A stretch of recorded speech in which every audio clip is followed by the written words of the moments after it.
Dans cette vidéo, je vais te présenter tout simplement les niveaux qui, selon moi, pour 2023 sont pertinents à regarder. En tout cas, c'est les niveaux que je vais surveiller de près, que ce soit sur le Bitcoin ou sur l'Ethereum. Et on parlera également de la market cap, c'est-à-dire de la totalisation que représentent les crypto-monnaies sur le marché boursier, si on peut le dire ainsi, la capitalisation boursière totale de la crypto-monnaie. Mais avant ça, permets-moi de te souhaiter une très belle année 2023, le meilleur pour vous toutes et pour vous tous. Je vous souhaite bien évidemment en premier lieu la santé, parce que je pense que sans la santé c'est compliqué de faire toutes les choses que l'on souhaite, et notamment dans le trading, qui dit bonne santé dit nécessairement meilleure disposition, et qui dit bonne disposition dit bonne psychologie pour aborder tout simplement le trading et l'investissement. Et on sait à quel point la psychologie est un des piliers pour réussir tout simplement dans ce milieu. Donc excellente année à toi, qu'elle soit pleine de réussite personnel, de projets personnels, de projets professionnels, que tu continues à progresser dans le trading, peut-être que tu te lances pleinement dans cette activité cette année, ça peut faire partie de tes objectifs.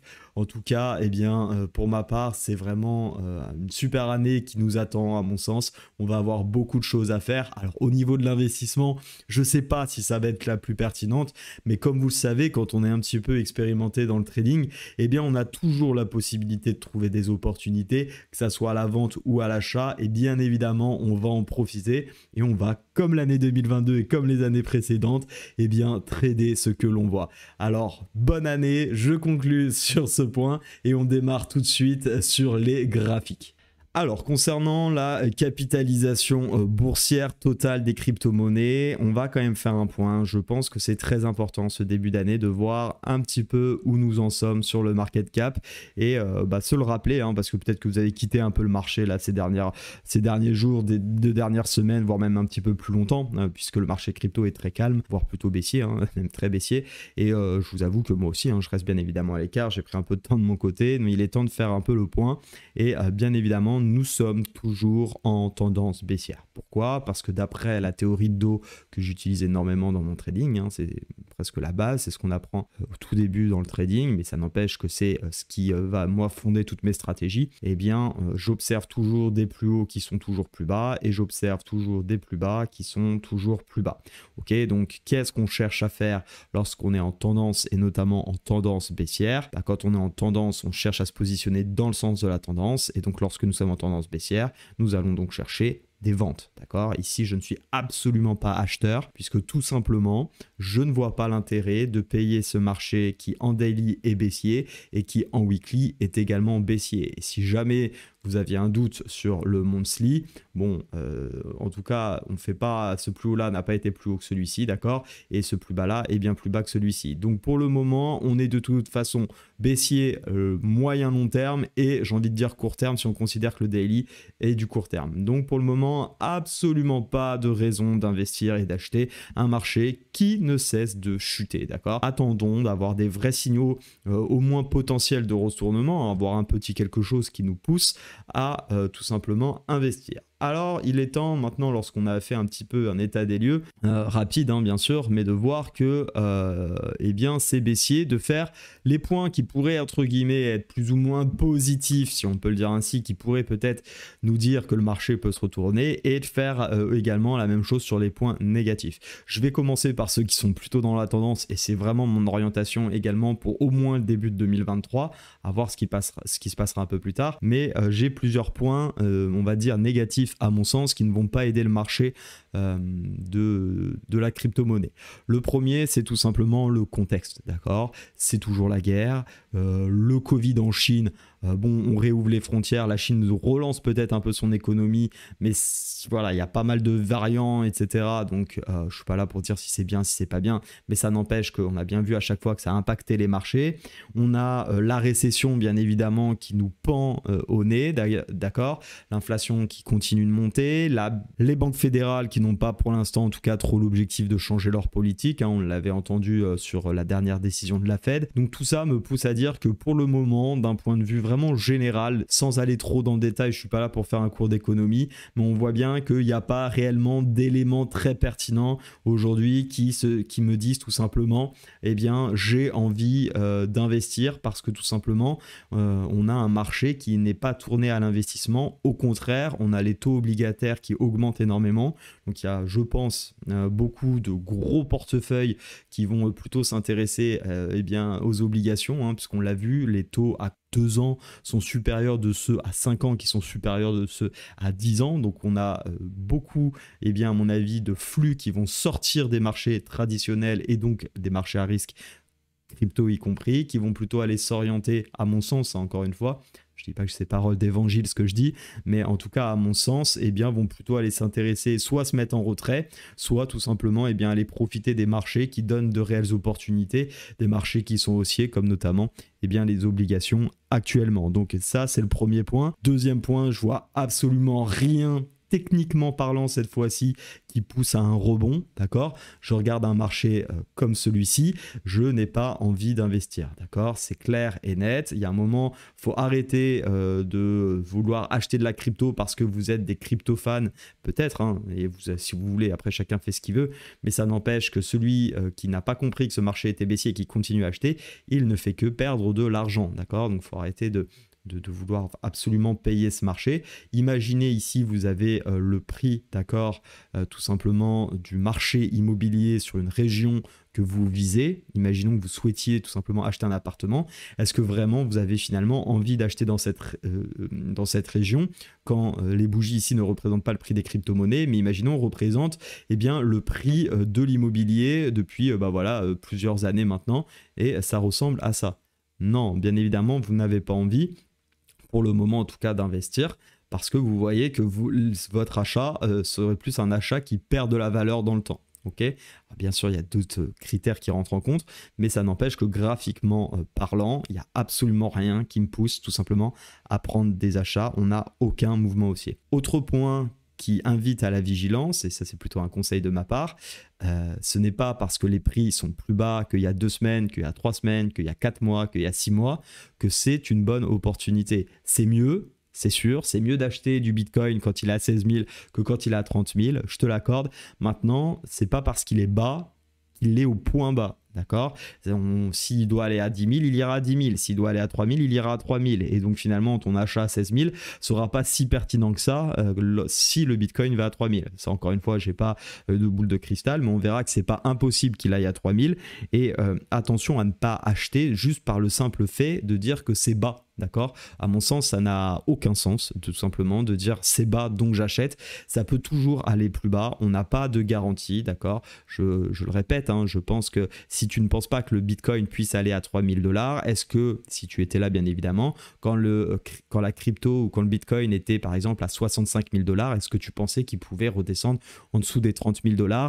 Honnêtement, je pense qu'il n'y a pas beaucoup de personnes qui auraient parié dessus, qu'on se mette bien d'accord. Donc aujourd'hui, encore une fois, il ne faut pas être, on va dire, avide, d'accord, d'avoir absolument envie de payer ce marché. Restons très très prudents. Et puis il y a aussi des choses que j'entends là sur les nouvelles années. J'entends pas mal de 2023, ça peut pas être pire. On n'a jamais eu des années consécutives, plusieurs mois ou plusieurs années consécutives en baisse sur la crypto-monnaie. Oui, enfin, c'est pas une raison, d'accord? Le passé n'a jamais présagé le futur. Donc certes, statistiquement, peut-être qu'on n'aura pas une année si baissière que ça. Pour autant, ça ne veut pas dire que pendant 6 mois, on ne va pas encore être baissier. Voire même pendant 1 an, voire même peut-être encore plus. Ce n'est pas parce qu'il y a le halving 2024 que obligatoirement, eh bien, le Bitcoin va remonter. D'accord? Il n'y a pas de règle écrite sur ça. Mathématiquement, il n'y a rien qui est prouvé là-dessus. Donc je vous invite quand même à être très très vigilant selon moi. Maintenant, quand même pour mettre un petit peu, alors je ne sais pas si on peut dire de bonheur parce que ce n'est pas vraiment le terme, mais j'ai quand même quelques aspects qui pourraient nous laisser peut-être penser à un retournement d'ici quelques temps. Pourquoi pas? Encore une fois, je trade ce que je vois. Quand je suis en tendance baissière, je cherche des ventes. Maintenant, à partir du moment où on va se retourner, bien évidemment, je serais ravi de payer la crypto-monnaie. C'est pas parce que je suis hyper baissier sur la crypto-monnaie depuis maintenant 6-7 mois que pour autant, un peu plus, que pour autant je n'ai pas du tout envie d'acheter de la crypto. J'aimerais acheter de la crypto à moyen long terme si on a des beaux bull runs comme on a eu pour pouvoir profiter de ces opportunités. Maintenant, je trade ce que je vois. En revanche, ce qui pourrait me pousser à voir quelques aspects intéressants, c'est ce potentiel biseau. Alors attention, n'anticipez pas trop ce que je vais vous dire. Ici, on a un biseau descendant, un falling wedge, c'est tout simplement cette résistance qui tient en oblique et ce support qui tient également ici.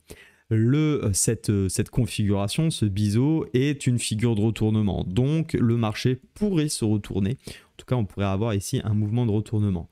Attention, ne me faites pas dire ce que j'ai pas dit. La figure n'est absolument pas validée. D'accord ? Il faut absolument avoir au minimum une cassure de cette résistance oblique et pour ma part j'aimerais également qu'on casse ce double top là, enfin ce double top, ces deux tops exactement, pour pouvoir vraiment avoir un des plus haut, casser la figure qui statistiquement nous donne des chances de retournement, mais dans l'attente je reste bien évidemment baissier, mais cette cassure d'un éventuel biseau pourrait être un signal qui redonne un peu de vert dans ce marché. Ensuite, on a le fait qu'on va rentrer en récession. Bon, ça c'est un point. La récession, ok.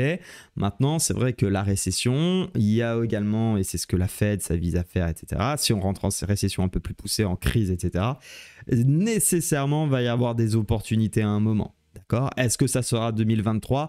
Je sais pas, mais il y a un moment, tout le monde, c'est pas la fin du monde, faut arrêter. Va y avoir un moment où les marchés vont se retourner parce que ça va être vraiment intéressant de rentrer, parce qu'on va avoir des décisions qui vont commencer à montrer que les banques centrales changent un petit peu de stratégie, vont peut-être faciliter les investissements. Alors, je suis pas en train de dire que ça sera le 5 janvier, d'accord, mais nécessairement, il y a un moment où l'investissement va redevenir propice. Et c'est dans ces moments-là où on aura des décisions, notamment des banques centrales, peut-être une macroéconomie qui va s'améliorer, quand on commencera à voir de l'inflation qui baisse, des choses de ce type, que là, on pourra commencer à se dire potentiellement, ça peut commencer à être intéressant à investir. Et après, c'est techniquement qu'on viendra prendre nos décisions par rapport à ce qu'on voit, et bien évidemment, sur les graphiques. Enfin, pour terminer, c'est sûr que à force de baisser aussi, on va nécessairement avoir des prix intéressants. Encore une fois, moi, j'ai pas pour but de faire du DCA dans un marché qui baisse, mais plus on baisse, plus on va bas, plus on creuse profond, et bien plus quand le marché va se retourner, ça va nous donner des niveaux. Imaginons que le marché se retourne, on va dire, sur la zone des 10 000, j'en sais rien, je vais peut-être, en fonction des signaux que j'aurai, commencer à payer à 12 000, 15 000, 20 000, 25 000, 30 000, plus si affinité, si le marché continue à me donner des signaux haussiers, et dans ce cas-là, on va pouvoir accumuler et profiter. C'est sûr que suite à un marché baissier, il y a nécessairement un moment où ça au moins rebondit. Il faudra être capable de profiter de ce retournement potentiel pour changer de sens finalement. Encore une fois, attention, tant que nous sommes dans cette tendance baissière, vigilance les amis, on ne privilégie pas les achats, mais voilà quelques aspects, on va dire, qui pourraient être intéressants à moyen terme. Je les répète en positif, c'est potentiellement ce biseau d'un point de vue technique. Si y a récession, automatiquement, il y a un moment où le marché va changer aussi de phase. Est-ce que ça sera 2023? Ça, je ne sais pas vous le dire, mais en tout cas, on peut l'envisager peut-être à compter du deuxième semestre. C'est à peu près la zone que je vais viser. Maintenant, si c'est plus tôt, tant mieux, on saura en profiter. Et également, troisième point, c'est qu'à force de creuser, nécessairement, on va finir par avoir des niveaux qui sont très intéressants à payer. Pour le coup, pour le moyen long terme, d'accord? Vraiment très, très intéressant à payer. Encore une fois, attendons qu'on ait des signaux de retournement. Voilà mon avis pour 2023. Maintenant, ce qui m'intéresse d'aller travailler avec vous, c'est une petite étude que j'avais déjà fait plus ou moins en live avec certains d'entre vous. Je vais prendre un graphique vierge. On n'est pas obligé d'aller chercher un graphique où il y a déjà des choses. Et ce que je veux vous montrer, c'est tout simplement, je vais le paramétrer ici, c'est les niveaux pivot et on va prendre les yearly, ok, donc les annuels, et je vais juste vous montrer pour l'instant les niveaux pivot. On va pas prendre les résistances et les supports. Alors qu'est-ce que c'est que le pivot pour ceux qui ne savent pas? C'est tout simplement une méthode de calcul. On prend le plus haut, le plus bas et le prix de clôture sur l'unité de temps qui nous intéresse passer. Donc si ici je prends tout simplement le pivot annuel, et bien on prend le plus haut de 2022, le plus bas de 2022 et le prix de clôture de 2022, et ça nous donne tout simplement par un calcul le pivot de l'année prochaine. Pourquoi il est intéressant ce niveau? Alors ce niveau il n'est pas autoréalisateur, mais pour autant c'est un niveau qui est calculé sur un calcul et que beaucoup d'investisseurs, notamment parce que c'est l'yearly, vont viser, d'accord? C'est un niveau qui est connu de tous et très souvent tu vas le voir, on vient chercher ce niveau. Eh bien regarde, si j'affiche les pivots, d'accord, sur ces quelques dernières années, les pivots yearly, on va se mettre en weekly pour bien tout voir, eh bien on voit qu'on est très souvent venu chercher le pivot. L'année dernière, le pivot il était à 47 782, on est venu faire une touchette, on est reparti. Là pendant le bull run, on n'a pas trop travaillé le niveau, on est parti directement, mais en tout cas on a bien passé le cap des 20 000, on a travaillé au-dessus. Le pivot ici a complètement été travaillé en 2018, d'accord? Et ici pour finir, en 2000... Pardon, ici c'était le pivot 2019, je vais y arriver, et ici le pivot 2018 qui avait également été travaillé. Donc on voit bien que c'est des niveaux qui sont souvent, en tout cas, atteints ou recherchés. Ça aussi, ça pourrait faire plaisir à certains. Alors encore une fois, il n'y a pas de garantie, c'est un peu hypothétique ce que je te dis, mais ça n'empêche que statistiquement, on a des chances de venir travailler un moment autour de ce niveau de pivot yearly, et il est actuellement à 26 736. Donc pourquoi pas avoir finalement un retest de ce niveau, voire même une continuation et venir travailler ce prix en tout cas, sachant que comme tu peux le voir, moi le niveau qui m'a intéressé pendant un long moment, c'était ce niveau ici à 24 500, 25 000, donc nécessairement si on revient chercher ce niveau-là, eh bien on irait chercher le point pivot. Et ça c'est intéressant parce qu'on pourrait peut-être du coup avoir une dynamique haussière et pourquoi pas aller plus haut. Ensuite, il y a d'autres niveaux qu'on calcule sur les points pivots, c'est ce qu'on appelle les supports et les résistances pivots, d'accord?